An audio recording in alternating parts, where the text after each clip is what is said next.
7 years ago. Our fathers brought forth on this continent a new nation, conceived in liberty and dedicated to the proposition that all men are created equal. Now we are engaged in the great Civil War, Testing whether that nation or any nation so conceived and so dedicated can long endure. We are met on a great battlefield of that war.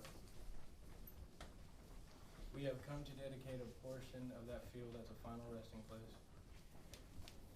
For those here gave their lives that that nation might live. It is altogether fitting and proper that we should do this. But in a larger sense, we cannot dedicate, we cannot consecrate, and we cannot hallow this ground.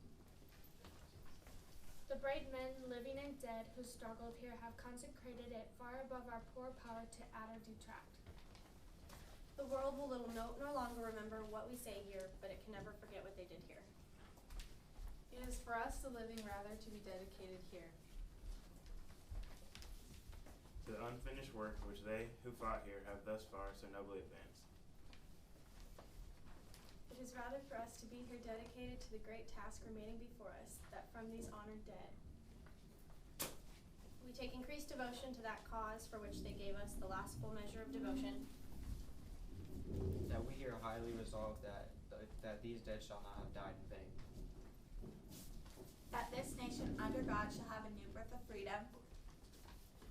And that government of the people, by the people, for the people, Shall not perish from the earth.